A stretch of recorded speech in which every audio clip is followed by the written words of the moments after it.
ये क्या सिला है तुमने? बाजू एकदम ढीली कर दी है। आदर्श गुस्से में तमतमा उठा। मैंने कितनी बार कहा था तुमसे कि बाजू एकदम फिट होनी चाहिए? ये पुलिस की वर्दी है, कोई जोकर की ड्रेस नहीं। क्या बना दिया तुमने ये? आज आदर्श की नौकरी का पहला दिन था। 12:30 बजे उसे रिपोर्ट करना था। बड़ी मुश्किल से उसने ट्रेनिंग भी ली थी और पूरी तैयारी कर रखी थी। दिल लगाकर काम करने को पूरी तरह तैयार था।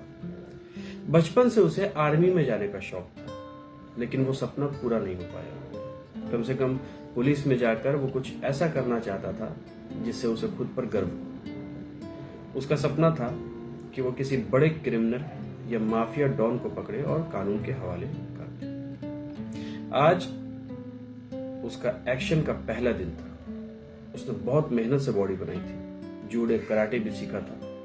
पूरे जोश और अरमान के साथ वर्दी का शर्ट उसने खास तौर पर फिटिंग में सिलवाया था, ताकि जब वो निकले तो उसकी बॉडी एकदम सख्त और चुस्त दुरुस्त नजर आए। गुस्से में आकर उसने दर्जी से जबरदस्ती 1 घंटे के अंदर शर्ट की फिर से फिटिंग करवाई और फिर अपने घर की ओर लौटने लगा।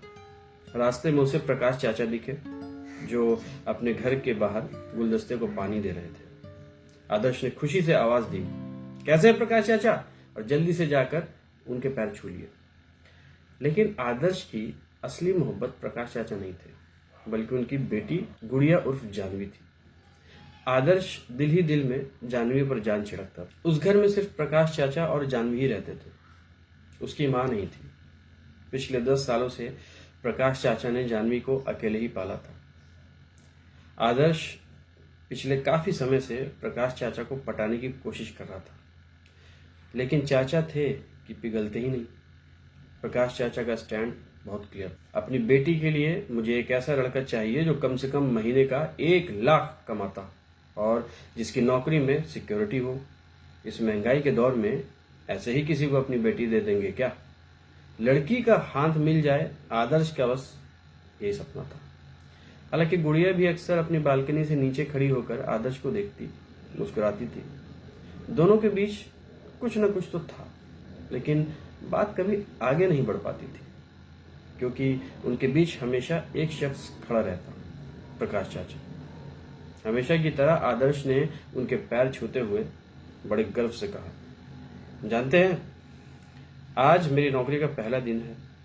मैं ज्वाइनिंग के लिए जा रहा हूं। उसका सीना गर्व से चौड़ा हो गया था, लेकिन प्रकाश चाचा पर इसका कोई खास असर नहीं हुआ। थोड़ा रूखे अंदाज में आधे अधूरे मन से बोले, हाँ हाँ ठीक है, मुबारक हो बेटा, जाओ। तुम तो आर्मी जाने वाले थे ना, नहीं हो पाया। चलो कोई बात नहीं, जो भी है उसी में काम चला लो बेटा, भगवान का शुक्रिया अदा करो। आदर्श ने तुरंत अपनी बात जमाते हुए कहा, नहीं अंकल, आप देखिएगा, मैं ऐसी परफॉर्मेंस दूंगा कि जल्दी ही प्रमोशन मिलेगी, किसी बड़ी पोस्ट पर बैठा मिलूंगा आपको। प्रकाश चाचा हंसते हुए बोले, हाँ हाँ बेटा, उम्मीद सबको रखनी चाहिए। फिर अचानक बोले, खैर इस साल सोच रहा हूं तुम्हारी बहन के हाथ पीले कर दूं। गुड़िया की पढ़ाई भी पूरी होने वाली है, बनारस से रिश्ता आ रहा है, अच्छा लड़का है। इतना कहकर प्रकाश चाचा सीधा घर के अंदर चले गए। आदर्श को पूरा यकीन था कि यह बात उन्होंने सिर्फ उसका मूड खराब करने के लिए ही कही है। मन तो किया कि वहीं पड़ा कोई पत्थर उठाकर दरवाजे पर दे मारे, लेकिन खुद को मुश्किल से काबू में रखते हुए वो बुझे मन से अपने घर पहुंचा। माँ दरवाजे पर उसका इंतजार कर रही थी। थोड़ी नाराजगी भरे लहजे में बोली, कहाँ चला गया था? छोड़ना, जैसी भी सिली थी पहनकर चला जाता। पापा साइड में खड़े दातुन कर रहे थे। उन्होंने मजाक से तंज कसते हुए कहा, ऐसे कैसे चले जाते? दबंग फिल्म देख रखी है ना, जब तक बाजू फिटिंग में नहीं आएगी तब तक पुलिस वाले कैसे लगेंगे? आदर्श झुंझलाते हुए बोला, हाँ तो बैंक में नौकरी करने वाला थोड़ी भी लगना है आपकी तरह। लाइए अपनी बुलेट की चाबी दीजिए, मैं ड्यूटी जाना है मुझे। पापा बोले, क्यों भाई, बुलेट की चाबी क्यों चाहिए? ऑटो रिक्शा वगैरह से चले जाओ। आदर्श बोला, देखा मम्मी, बताओ, पहला दिन है, पुलिस वाला ऑटो में जाता हुआ कैसा लगेगा? कभी किसी को देखा है ऐसे जाते हुए? अभी तो बाइक मिली नहीं है। माँ ने कहा, सही तो बोल रहा है जी, दे दीजिए ना, कितना खराब लगेगा। आदर्श तैयार होकर अपने पापा की बुलेट पर बैठ गया। उसने ऑनलाइन ऑर्डर करके दबंग वाला चश्मा भी मंगवाया था। जब उसने वो चश्मा पहना तो बिल्कुल पांडे जी जैसा लग रहा था। बस मूंछ नहीं थी, लेकिन फिर भी हैंडसम तो दिखता था। उसे देखकर बालकनी में खड़ी गुड़िया इशारा कर रही थी, बहुत गजब लग रहे हो। आदर्श हल्का सा शर्माया और मुस्कुरा दिया। फिर उसने हल्की सी अंगड़ाई ली, बुलेट स्टार्ट की और वहां से निकल पड़ा। आदर्श की चमचमाती बुलेट पुलिस स्टेशन के बाहर रुकी। बड़े स्टाइल से उसने अपनी नई ज्वाइनिंग लेटर के साथ पुलिस स्टेशन में एंट्री मारी। जैसे ही वो अंदर गया, उसने एसएचओ बलराज को अपना ज्वाइनिंग लेटर दिखाया। एसएचओ बलराज बड़े आराम से लेटर को देख रहे थे, मुंह में गुटखा भरा हुआ था। उन्होंने आदर्श को ऊपर से नीचे तक देखा और बोले, ठीक है, ज्वाइनिंग करा देते हैं, फिलहाल हल्के फुल्के काम से शुरुआत कीजिए, देश की सेवा में लग जाइए, देश की सेवा में जुट जाइए। करीब 2 घंटे बीत गए। धूप में ट्रैफिक हटाते हटाते आदर्श का मूड खराब हो गया था। वो खुद से बड़बड़ाया, यार ये क्या बात हो गई? मुझे लगा था कुछ बढ़िया काम मिलेगा, किसी को पकड़ने का, किसी के पीछे लगने का। क्या इसलिए इतना मेहनत किया था? ये तो बहुत बोरिंग है यार। उसके साथ वाला कांस्टेबल हंस रहा था और उसने कहा, सर, पुलिस की नौकरी इतनी एक्साइटिंग नहीं है जितना फिल्मों में दिखाते हैं, कभी कभी हो जाती है। बहुत देर के बाद एक छोटी सी घटना घटी। एक काले रंग की स्कॉर्पियो कार ने ट्रैफिक सिग्नल तोड़ दिया और तेजी से आगे बढ़ने लगी। आदर्श अचानक से उसके सामने कूद गया। उसके अंदर का कानून जाग चुका था। खबरदार है, गाड़ी वहीं रोक, साइड में लगा। पूरे सेल्फ कॉन्फिडेंस के साथ उसने गाड़ी को साइड करवाया। कानून तोड़ता है, बाहर निकल, लाइसेंस दिखा। बिना किसी फॉर्मेलिटी के कुछ ज्यादा ही एक्शन में आ गया वो। तभी उसके साथ वाला कांस्टेबल दौड़ता हुआ आया, सर सर, इनको मैं देख लेता हूँ। कांस्टेबल थोड़ा घबराया हुआ लग रहा था। शायद वो कार में बैठे लोगों को पहचानता था। वो पावरफुल लोग लग रहे थे। लेकिन आदर्श ने उसे रोका। तू जा, इन लोगों को मैं हैंडल करता हूँ। ड्राइविंग सीट पर बैठा आदमी शांत था। वो चुपचाप आदर्श को देखे जा रहा था। कार में 2-3 लोग और थे जो पीछे वाली सीट पर बैठे थे।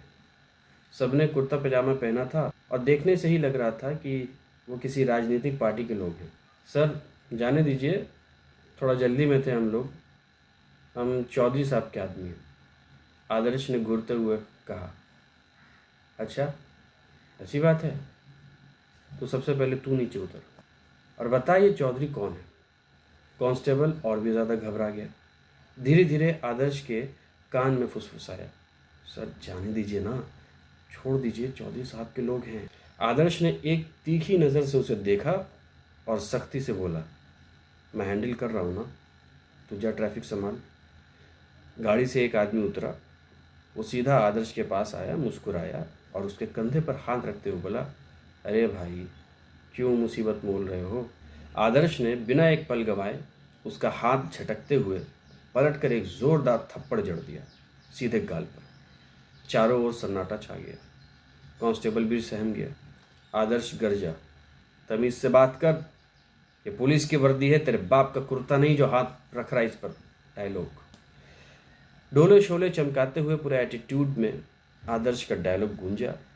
वो आदमी गाल सहलाता हुआ चुपचाप रह गया। कुछ बोले बिना उसने फाइन भरा और गाड़ी में बैठकर बाकी लोगों के साथ चला गया। आदर्श ने गहरी सांस ली और खुद से कहा, सीधा कर दिया 2 मिनट में, एटीट्यूड दिखा रहा था मुझे। कांस्टेबल सहमे अंदाज में बोला, सर आप नहीं जानते, वो लोग चौधरी साहब के आदमी थे। अरे तो कौन है चौधरी साहब, देख लेंगे जो भी है। यहाँ पुलिस स्टेशन में थानेदार बलराज के पास एक फोन आया। दूसरी तरफ कोई पावरफुल आदमी बात कर रहा था। बलराज का चेहरा एकदम से बदल गया। घबराते हुए हंसते हुए बोला, नहीं सर, नया लड़का है, गलती हो गई होगी, मैं मानता हूँ, अभी बुलाकर समझाता हूँ। अरे सर, ऐसे थोड़ी किसी पर हाथ उठा देगा वो भी चौधरी साहब के आदमी पर। फिर वो कुछ सुनता रहा और आखिरी में बोला, ठीक है सर, जैसा आप कहें, मैं भेज देता हूँ उसे चौधरी साहब के पास, मैं भेज देता हूँ। इधर आदर्श अभी भी ट्रैफिक कंट्रोल कर रहा था। उसे बलराज का फोन आया। पहले तो आदर्श को डांट पड़ी, फिर कहा गया, सुनो, तुम्हें चौधरी साहब के बंगले पर जाना है, उन्होंने खास बुलाया है। क्या? आदर्श ने हैरानी से पूछा।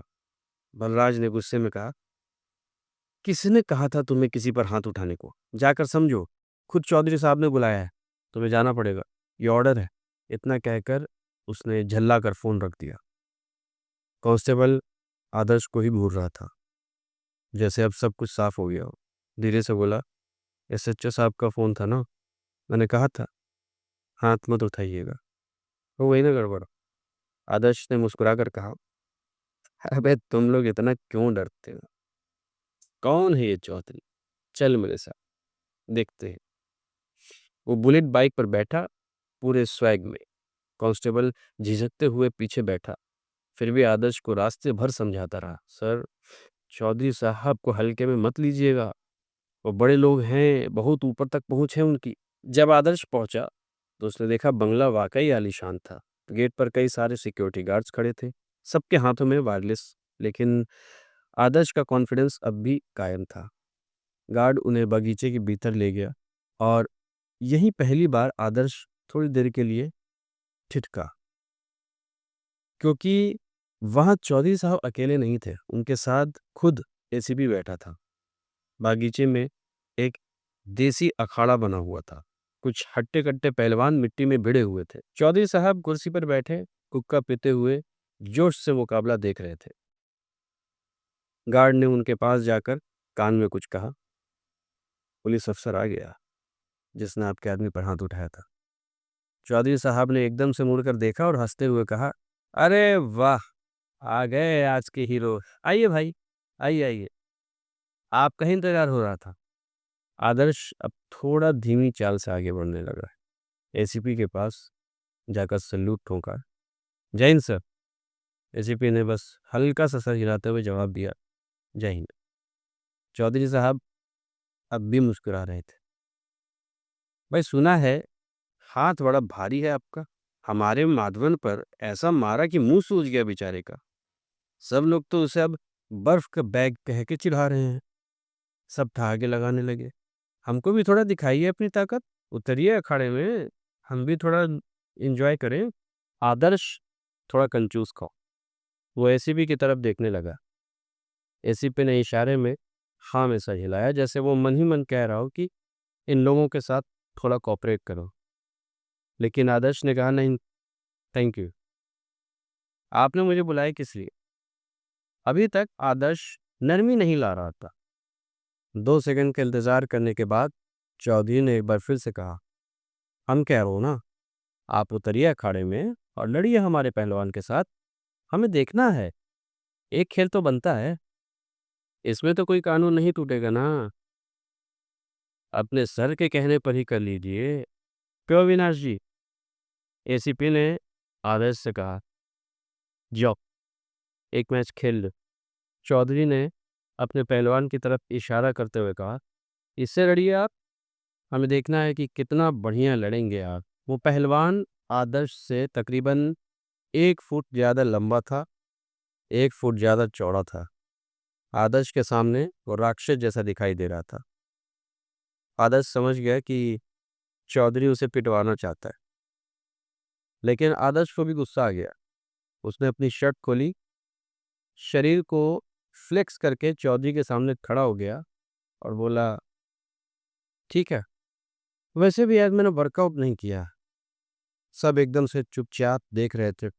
आदर्श अखाड़े में उतरा और उसके बाद चौधरी के पहलवान ने उसे पटकना शुरू किया। वो पहलवान रुक ही नहीं रहा था। आदर्श का मुंह मिट्टी में दबा के बोला, क्यों, दिखा अपना दम। सब हंसने लगे। आदर्श को गुस्सा आ रहा था। उसने मिट्टी को उस पहलवान की आंखों में डालना चाहा, लेकिन पहलवान ने अपनी आंख बंद कर ली और एक बार फिर से आदर्श को उठाकर पटक दिया। अब आदर्श को काफी चोट लग गई। आदर्श ने उठकर उस पहलवान के पेट में मुक्का मारा। सब एकदम से हैरान हो गया। चौधरी बोला, अरे अरे, कुश्ती का नियम क्यों तोड़ रहे हैं आप? और हमारा भी पहलवान तोड़ दे तो? चौधरी साहब का ये कहना था कि उस पहलवान ने आदर्श को पीटना शुरू कर दिया। मुक्के, लात, उठाकर पटकना। आदर्श की खूब सुनाई दी। फिर चौधरी ने खुद ही रोका, बस बस बस, इतना ही खेलना बहुत है भाई। आप लोग तो खेल का नियम तोड़े जा रहे हैं, ऐसे थोड़ी खेला जाता। एसीपी चुपचाप बैठा देख रहा था। उसे पता था चौधरी बस अपना गुस्सा उतार रहा है। जब आदर्श उठकर खड़ा हुआ, उसका शरीर पूरा ढीला हो गया था। आंखों के नीचे काला पड़ गया था। मुंह और नाक चोट पर चोट लग गई थी और पूरा बदन पसीना और मिट्टी में सना हुआ था। पैंट कहीं कहीं से फट गई। चौधरी अब मजे से खड़ा हुआ। आदर्श के पास आकर बोला, मजेदार गेम दिखाया आपने दारोगा बापी, मजा आ गया, लेकिन पिट गए आप। थोड़ा दूध पीजिए, शरीर बनाइए और एक बार फिर से आइए। आएंगे ना? आदर्श गुस्से में चौधरी को देखे जा रहा था। उसकी आंखों में हल्की सी लाली आ गई, लेकिन वो कुछ बोला नहीं। वो चुपचाप वहां से जाने लगा। बंगले के बाहर आकर अपने बुलेट बाइक पर उसी पिटी हुई हालत में बैठा। बेचारा कांस्टेबल भी उसे देखकर उदास था, लेकिन अब कुछ बोल नहीं रहा था। पुलिस स्टेशन आते ही आदर्श ने कांस्टेबल से कहा, उस चौधरी के खिलाफ क्या क्या केस फिर रही हो, उसकी फाइल निकालो सारी। कांस्टेबल बोला, अरे जाने दीजिए ना सर, एक तो इससे पहले कि कांस्टेबल आगे कुछ कह पाता, आदर्श चिल्लाते हुए बोला, मैंने बोला ना फाइल निकाल। आदर्श एक पूरी फाइल का बंडल लेकर बैठ गया और चौधरी के खिलाफ जो भी केस थे सबको पढ़ने लगा, छानबीन करने लगा। इतने में एसएचओ बलराज वहां आ गया। क्या हो रहा है ये? क्या कर रहे हो? आदर्श ने कुछ जवाब नहीं दिया। ए हीरो, मैं तुमसे बात कर रहा हूँ। तुम जितना सांप के बिल में हाथ डालोगे ना उतना ही डसेगा। आज पहला दिन है तुम्हारा। क्या हुलिया बना रखा है? ज्यादा स्टाइल नहीं मारना चाहिए पुनो। इतने में आदर्श गुस्से में खड़ा हुआ और बोला, मैं कायदे से ही काम कर रहा हूँ सर, मैं बस फाइल चेक कर रहा हूँ कि उसके खिलाफ क्या क्या केस है। एसएचओ ने गुस्से में कहा, वो देखना तुम्हारा काम नहीं है, तुमको क्या काम करना है मैं बताऊंगा। ये कहकर वो वहां से चला गया। आदर्श गुस्से में बैठा, अपने गुस्से को काबू में रखने की कोशिश कर रहा था। सारे कांस्टेबल चुपचाप उसे देख रहे थे और जैसे ही नजर मिलती वो नजर हटा लेते। जब शाम को आदर्श घर पहुंचा तो उसके घर वाले उसकी हालत देखकर एकदम से घबरा गए। अरे बेटा क्या हो गया? ये क्या हाल बना रखा है तूने? तू किसी से लड़कर आया है क्या?